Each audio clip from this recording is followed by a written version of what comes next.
You're standing in Pskov, looking at an old bell tower.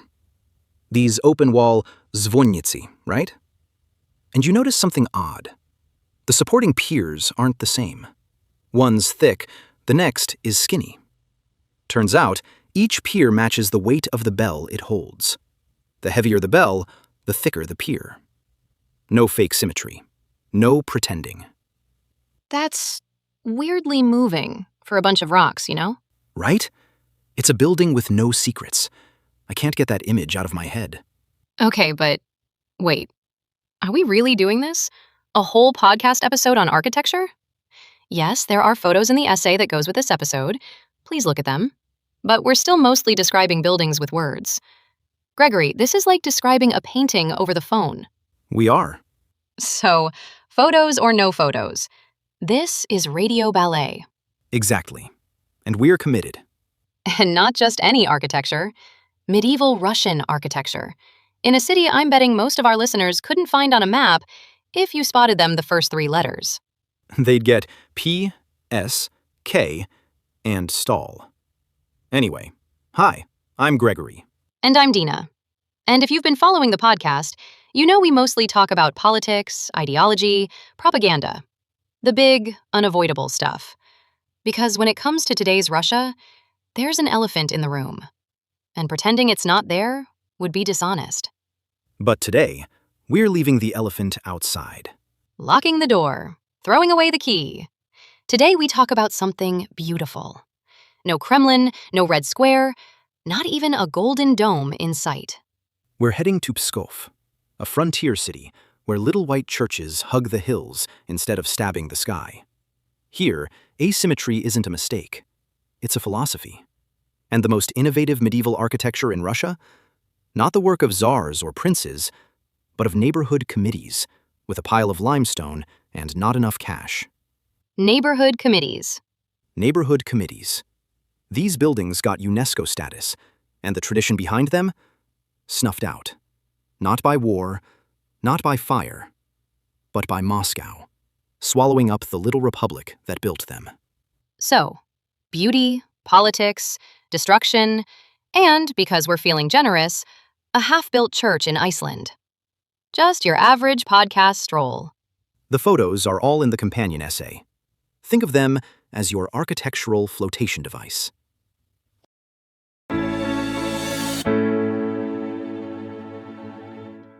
All right. Set the scene for me. Where am I standing? All right, here's the scene. You're standing across the Velikaya River, and what do you see? Not one fortress, but 2, lined up. Not a metaphor, actually 2. 2? Was 1 not enough? First, the Pskov Kremlin, the Krom, hunkered down where 2 rivers meet. Its walls aren't showing off. They're just there to say, try us. And right behind it, Dovmont's town. From where you're standing, it really does look like the city stacked another fortress on as backup. Just in case. The greatest city planning motto in history. And that just in case thing is basically Pskov's personality. Frontier town, always bracing for trouble. Invaders, merchants, diplomats, you name it. 5 belts of stone wall, 9 kilometers of it, 40 towers, 14 gates. This architecture isn't about romance, it's about reassurance. That's not decorative architecture. That's existential architecture. We're still here is basically Pskov's brand. And it wasn't bluster. These churches stored gunpowder. They safeguarded relics and manuscripts. Thick walls and compact forms weren't stylistic minimalism. They were survival strategy. When you're on the frontier, a church is also a bunker. So the beauty was a byproduct of fear, which somehow makes it more beautiful. And right nearby, the monument to the battle on the ice. Massive. Hero on a horse stuff. It marks 1242, when Alexander Nevsky supposedly saved Russia's soul from those pesky Western knights. The ice cracks, the knights fall, and civilization, the right civilization, is saved. Civilization, the right one. That little asterisk is doing a lot of work. And here's my favorite detail about it. Moscow ordered the thing in 1967. It was finally unveiled in 1993. 2 years after the state that commissioned it had stopped existing. Late but committed. Late but committed. And the monument itself is all epic certainty. 0 doubts. Even where history has plenty.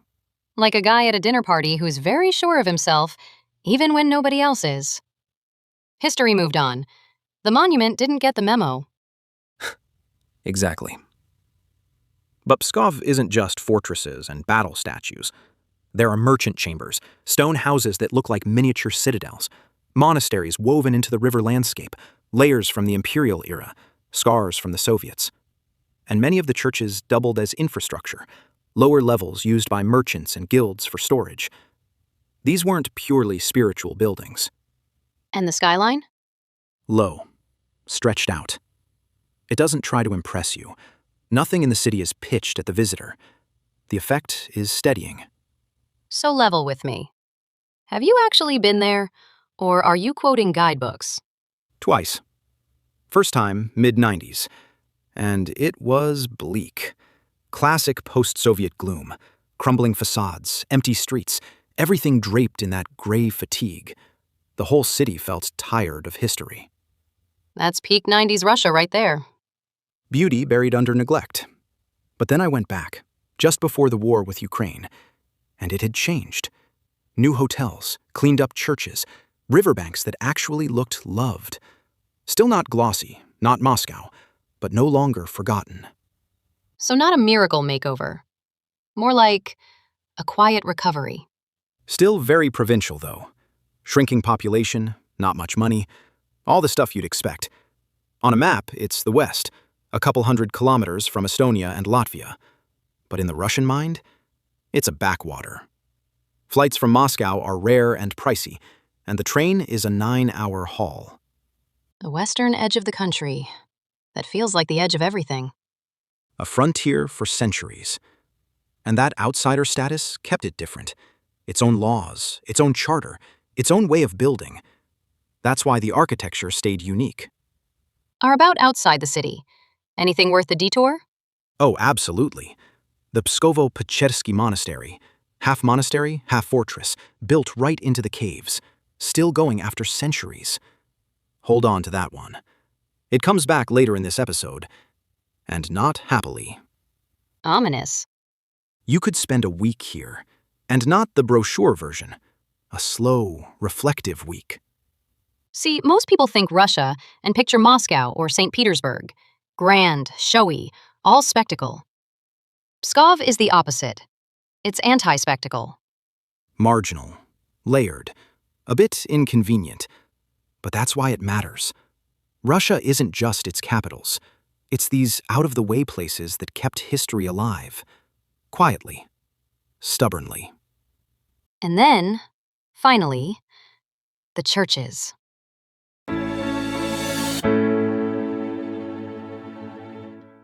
Here's where it gets interesting.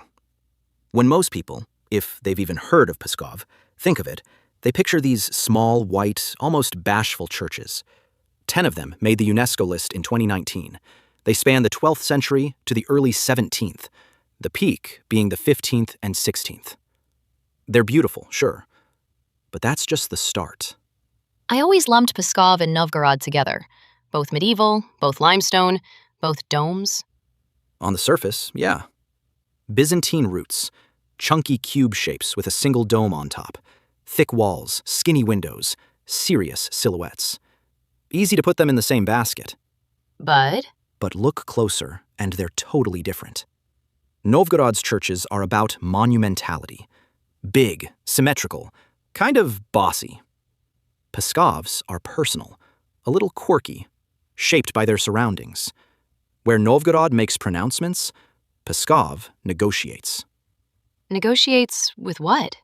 With the landscape, with the budget, with whoever's paying that year. Wait, whoever's paying? These weren't the pet projects of some prince? Here's the radical bit. Pskov was a republic, formally independent from Novgorod since 1348, run by a veche, basically a medieval town hall meeting. And this wasn't a rubber stamp. The veche could make peace, declare war, appoint governors, approve laws, and sign off on what the city paid its builders. And who decided what got built? The neighborhoods. The city was split into districts called ends, and each end kept its own church, which doubled as its administrative center. Your parish was also your town hall. So it's like medieval Kickstarter, except the product is a church, and the stretch goal is a side chapel. Pretty much. And it wasn't a minor experiment. In the 15th century alone, roughly 40 churches went up in Pskov. 40. And Pskov was always the underdog, never as rich as Novgorod. No grand stone facades, just limestone slabs quarried from the banks of the Velikaya. Rough local stone, lime mortar, and a lot of whitewash. And from that, a UNESCO listing. Not bad for a city that shopped in the discount aisle. Exactly. Proof that sometimes genius comes from having too little, not too much. A plain limestone wall under lime plaster can glow in cream or blush pink in the right light. Whitewash started as weatherproofing, then became the look. Even leftover quarry scraps got arranged into little decorative bands. So nothing was left inert. Minimal, but nothing boring. And here's the most radical bit, the one you can actually see. These churches grow sideways, not up. When the community grew, or scraped together some cash, they added chapels, porches, galleries, even bell towers, always outward. It was just cheaper. Form follows budget. The most honest design principle in history. Which gives you these wild, layered buildings, sprawling out over decades, sometimes centuries. No strict symmetry, just a kind of balanced chaos. Off-center bell towers, weird little side rooms, doors that don't line up. Wooden shingle roofs, slightly flattened domes to shed snow. They didn't hide the quirks, they polished them. So asymmetry is a feature, not a flaw. Like my haircut in high school. Exactly. Take the Church of the Intercession, September 1581, the Polish-Lithuanian siege. The assault comes through a breach in the wall right beside it. The defenders carry relics and icons to the breach in procession, blow up the tower the attackers had taken, and hold. The next year, they built a second church onto the first to commemorate the day. The building is telling a war story in stone. Most buildings just leak. These ones narrate. Or look at St. Basil the Great on the hill. It's not big, but it's perched just right, so the land does the heavy lifting. Who needs a spire when you've got a hill? Presence without height. I wish I could use that for my personal brand. Some of these churches even managed pillarless interiors, using stepped, intersecting vaults. The earliest we know of is from 1385. And those fancy kakashniki you see all over Russia? Spegalsky argued they started here. Not as decoration, but as a side effect of the vaulting. Other scholars credit early Moscow, and that argument isn't settled. But the principle holds either way. The principle holds. In Pskov, beauty comes straight out of how the thing is built. The ornament is honest, because it was never meant as ornament. Which brings us back to those belfries. The ones with the mismatched supports. Exactly. No pretending anywhere in it. The structure admits what it carries. A building that doesn't pretend things are equal when they aren't. That's not just architecture, is it? That's a philosophy. No, it isn't.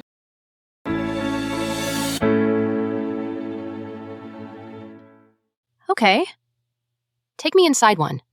Now, most Russian Orthodox cathedrals, they hit you like a gold-plated freight train. Giant icon screens, gilded walls, ceilings so high you feel like a bug. You walk in, and the place shouts, "You're small, God is huge." Stand up, pray, and remember your place. The spiritual version of a 5-star hotel lobby. You're not really welcome. You're being shown the price tag. Pskov does the reverse. Step into the Transfiguration Cathedral at Mirozhsky Monastery, and suddenly it's intimate, human-sized. The frescoes were painted by Greek masters in the middle of the 12th century, and about 4/5 of them are still on the walls, which is a level of survival you don't find anywhere else in Russia. 4/5? 4/5. And they don't scream at you. You walk the nave, take in the walls, and it feels like history's inviting you into a conversation, not a lecture. And there's another one, Snetogorsky, right? The Cathedral of the Nativity there. Frescoes of 1313. Faded, but with a completely different character. Painted by local Pskov masters, not imported Greeks. Rougher, more personal. Like hearing a folk song where you expected a symphony. Yes. Exactly. And beyond those two, most Pskov churches are minimal inside. Faded murals, bare walls, slit windows. But they're still remarkable. Heavy stone, everything carefully measured. Even with barely any gilding, the space feels alive. You sense the people who built it. So if someone's actually going, where do they start? Mirozhsky Monastery, hands down. The frescoes are worth the whole trip. But don't skip the little churches. What they lack in bling, they make up for in atmosphere. And, confession time, I never actually made it to Snetogorsky. So the so-called expert skipped the folk art? I like to think I'm building anticipation for my next visit. Tarkovsky got this, though, didn't he? In Andrei Rublev, the tension between brutal reality and the spiritual world is never solved, just sort of held. Yes. And in Pskov, the churches don't make you feel small. They make you feel present. The sacred here whispers instead of shouting. You're invited, not intimidated. That's the word. Invited. There's a theological idea buried in this, even if the builders would never have phrased it, that the divine is approached through attentive proximity rather than display. That intimacy is itself a form of reverence. That the space between a person and the sacred doesn't need to be vast in order to be real. That might be the most quietly radical thing you've said all episode. Modest walls, low ceilings, and they don't shrink the experience. They amplify it. Whispered. Humble. Stubbornly lasting.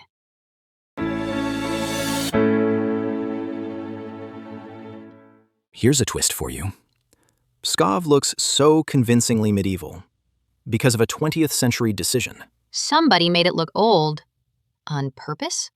In most historic Russian cities, churches are layer cakes. Medieval core, Baroque icing, classical bell tower, a 19th century cherry on top. Every era leaves its mark without erasing what came before. Walk through Suzdal, Yaroslav, Vladimir, and you see a palimpsest, not a single story. But Pskov feels different. More like it's all one thing. And here's why. War. After the Second World War, huge swaths of the city were rubble, and the restorers ran into a question that's really philosophical. Which version of history do you bring back? That's a terrifying question. Like playing God, but with bricks. Enter Yuri Spegalsky. Born in Pskov in 1909, died there in 1969. Architect, scholar, preservationist. And here's the detail that tells you everything about the man. During the siege of Leningrad, he was doing camouflage work, hiding the domes and spires so they couldn't be used as targets. From hiding buildings to revealing them. That's a career arc. He believed the city's real identity was medieval, not imperial. And his principle was explicit. Where the evidence allowed it, restore the original condition, not the pre-war one. Because the pre-war one was itself a distortion. Wait, he'd tear down history to get at older history? Let that sit for a second. The Church of St. Nicholas from the Dry Place, built 1535, now on the UNESCO list. Its old zvonnitsa stood on the north wall until the end of the 18th century, when it was broken up to make room for a tall, classical bell tower. Whole generations grew up with that tower. It came down, And he knew what had been there before? he dug it up. The base of the old belfry was still in the ground, along with the bottom course of two of its piers. He had the evidence. The low, horizontal silhouette came back. That's bold. Most restorers would keep every layer, just to be safe. The Church of the Theophany tells a related story, on a longer clock. Around the turn of the 19th century, its onion dome was swapped for a hemisphere with a heavy cornice and a false lantern on top. Distinctive, certainly historical, and completely alien to the local tradition. The onion dome that's on it now went back in 2008. 40 years after he died. 40 years after he died. The philosophy outlived the man. So what we're seeing in Pskov today is selective authenticity. Very deliberate, selective authenticity. Spegalsky picked clarity, modest proportions, that signature low skyline. And later restorers stuck to the script. But doesn't that make you uneasy? He's picking which history matters and which doesn't. Who gets to decide that? That's the big question, isn't it? Was this restoration or reinvention? Is a building its oldest layer, its most recent? The sum of all its transformations. He made a choice. The oldest coherent layer was the truest. A man tore down history, and history reappeared. Which is either a miracle of scholarly judgment or the most elegant act of historical vandalism ever committed. The city thought so too. In 2009, the centenary of his birth, the Pskov City Duma declared it Spegalsky Year. There's a museum apartment now. The restorer got preserved himself. There's a nice symmetry in that. A very Pskovian one. Modest, local, and a little off-center.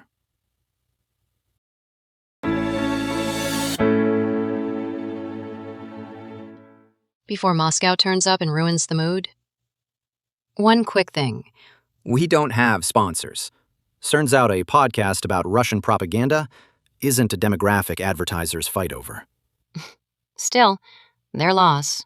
But we do have a Patreon, and it's where we put our special episodes, deep dives on the books and thinkers you actually need to understand the Russia we keep describing. The ones who either built this regime or saw it coming. 3 are already up. Timborsky, who in 1993 wrote a paper that reads like a leaked memo from 2026. Memleyev, underground Moscow novelist, the warmest man in the room, and the author of the most horrifying prose in the language. And Solzhenitsyn, coming home from exile by train in 94. 2 months, coast to coast, lecturing the whole country off a railway platform. But the new one, number 4, is the one this episode has been circling all along. The building that tells the truth about what it carries, and the man who built exactly the opposite. Igor Shafarevich, one of the great Soviet mathematicians. University at 15, doctorate at 23, the Lenin Prize at 35. There is an object in number theory that carries a Cyrillic letter around the world because it carries his name. A proof has exactly one property that makes it a proof. Anyone can check it. Hand it to a stranger who despises you, and if it's sound, it survives him. And then, around 1978, this man started writing a different kind of proof. Not about curves, about a people. The book is called Russophobia, and he built it deliberately, in a passage near the end that almost nobody quotes, so that no hostile stranger could ever check it. Which is the exact opposite of a building that tells the truth about what it carries. And the word outlived him. The Russian Foreign Ministry used it 3 times in 2013, 56 times in 2017. That's not drift. That's a switch being thrown. And in March 2023, Russia convened a session of the UN Security Council on Russophobia. 2 months later, legislators floated a bill making it a crime. Up to 5 years. So it isn't a word anymore. It's a sentence. Link in the description. Okay, back to Pskov, where things are about to go badly.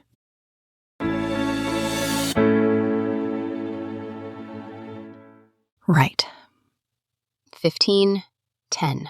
So, 1510. Pskov loses its independence, swallowed by Moscow. And for architecture, that date matters more than most kings, battles, or revolutions ever could. Because the whole political ecosystem that made that architecture, gone overnight. Exactly. Until then, architecture came from the community, designed and paid for by people who actually lived there.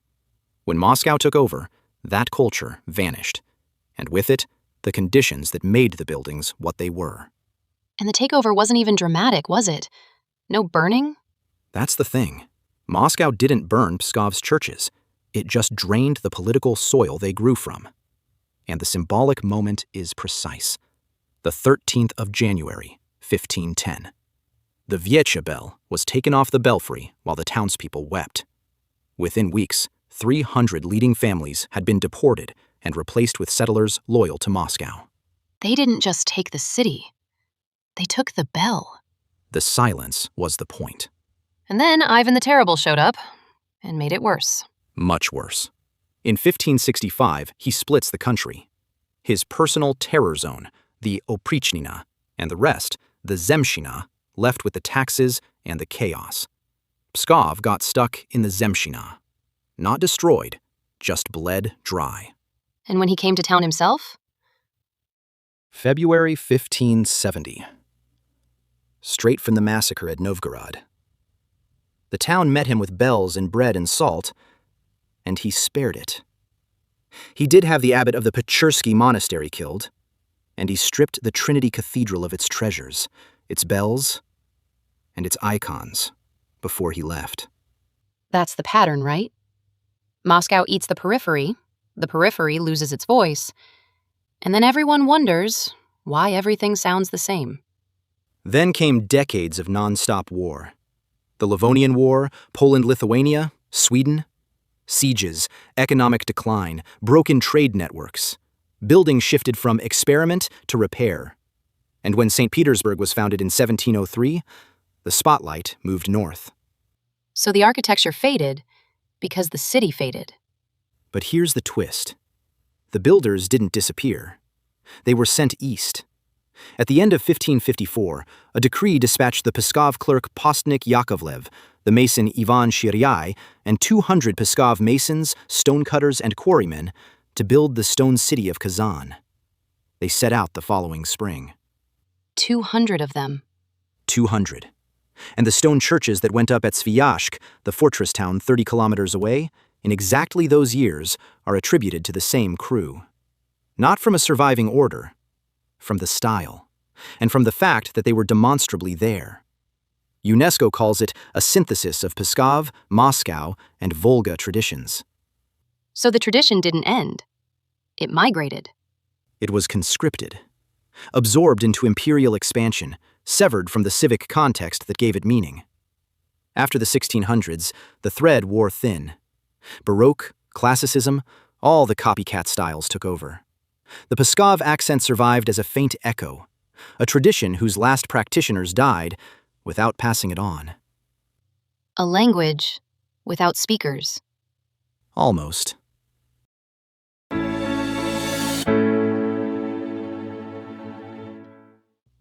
Almost? But those echoes turn up in the weirdest places. Take Alexei Shchusev. Yep, the man who'd go on to design Lenin's mausoleum. Wait, the mausoleum guy did churches? Before he became Mr. Mausoleum, Shchusev was obsessed with medieval Russian architecture. He studied Pskov and Novgorod in detail. And you see it in his early churches. Compact shapes, strong lines, subtle asymmetry, white walls, real restraint. So the man who built Lenin's tomb started out remixing medieval churches. Careers really do take wild turns. The Church of the Intercession at the Marfo-Mariinsky convent in Moscow, built 1908 to 1912, is the clearest example. Scholarship names the source directly, the Novgorod and Pskov churches of the 14th and 15th centuries. All white outside, pierced by narrow windows with wrought iron grills. The bellcotes are a little lopsided. The domes are flame-like, without being flashy. And inside? Murals by Nesterov upstairs and by Korin in the crypt below. Spiritual, without being stagey. The space doesn't crush you with monumentality. It breathes. So he was doing what the Pskov builders did, keeping things human, trusting proportion over grandeur. And here's the wildest part. He exported it. To Bari, Italy. The Church of St. Nicholas, designed in 1912, built from 1913, right beside the basilica that holds the relics of Nicholas the Wonder Worker. Russian pilgrims had been traveling there for centuries. The brief actually specified it. Square in plan, single dome, gabled roof, a dome shaped like a war helmet. A Pskov church on the Adriatic. That's a sentence I didn't expect to say today. And it works. Precisely because it doesn't try to compete with the Italian Baroque around it. It just sits there, calm and grounded, as if it had always been there. That's the Pskov instinct exactly. So for a moment, he brought back something dormant for centuries. He proved it could still be done. But it was a one-man revival. Brilliant, isolated, and quickly swept away by history. After the revolution, the conditions for church architecture stopped existing entirely. And after the Soviet collapse? All those new churches, the whole revival, you'd think someone would pick up where he left off. You'd think. Moscow's 200 churches program has finished about 140 of them, almost none with real Pskov flavor. And the reason seems to me environmental. Modern Russian cities are high-rises, so churches go vertical. Tall domes, stretched bell towers, anything to register against the skyline. Pskov churches were always low. Their power is in proportion, not height. So the tradition can't survive in a world that builds up. Which is why the Pskov-inspired churches work best in monasteries, quiet neighborhoods, places that don't need to shout. It needs the right room to be heard. Less about taste, more about context. So a vision that could have grown just faded. What's left is distant echoes, not a living tradition, and the principle here goes past architecture. The republic that built these churches governed exactly the way it built, accepting that different districts had different weights, that budgets were finite, that beauty could be found in admitting constraint rather than disguising it. Not many republics have been built on that logic since. Not many churches either. An entire way of building, spoken for centuries, and now, just whispers. Almost. There's one more place to look.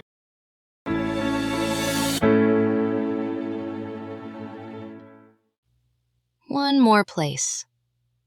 Reykjavik. Iceland. Of all places. There's a Russian Orthodox parish there, and it's been trying to build a church for years. The city leased them a plot near the old harbor, and the foundation stone was laid in May 2011. 2011? And it's still not built? Still not built. They need about €3.5 million, and they don't have it. Services happen in a rented house church. It's the fourth place they've prayed in since they started. A congregation, moving from room to room. And this is the part that matters for us. The first design came out of a church art studio in Moscow. 22 meters, fairly conventional. Then the parish went and commissioned a set of alternatives from 3 young Russian architects who call themselves Quadratura Circuli. And theirs is the Pskov one. Theirs is the Pskov one. 2 domes at different heights, one for each altar. A real zvonnitsa. White plastered walls under a gray roof. Minimal, contemporary, recognizably orthodox, and imitating no historic style at all. Does it actually feel like Pskov? Or is it just the label? More than the label. The asymmetry is structural. That difference in height creates real tension, not a postcard pose. And the zvonnitsa isn't decorative. It anchors the whole thing, the way it would in a medieval courtyard. So can you go and see it? Almost. Makarov's version is the one that went forward. They worked it up for construction with an Icelandic firm, and the city council signed off on the final dimensions in November 2020. A chapel of St. Nicholas went up on the site in 2018. That's the only part that exists. And the church itself? Still a drawing. The council gave them until the end of January 2023 to break ground. What happened after that? I couldn't find published anywhere. That's bittersweet. A tradition waiting for a home that isn't there yet. In a country of fewer than 400,000 people. Half again the population of the biggest district in Moscow. The whole country. I wonder, if they do build it, will the piers for the bells be different thicknesses? Will one be a little wider because its bell is heavier? I hope so. Because that isn't just about architecture. It's a way of being. Quiet, grounded, stubbornly honest. The world could use more of that. It's the image that sticks with me. Buildings that tell the truth about what they carry. Not the dates, not the names. Just that. Stone that doesn't pretend. In a world full of pretending, that's not nothing.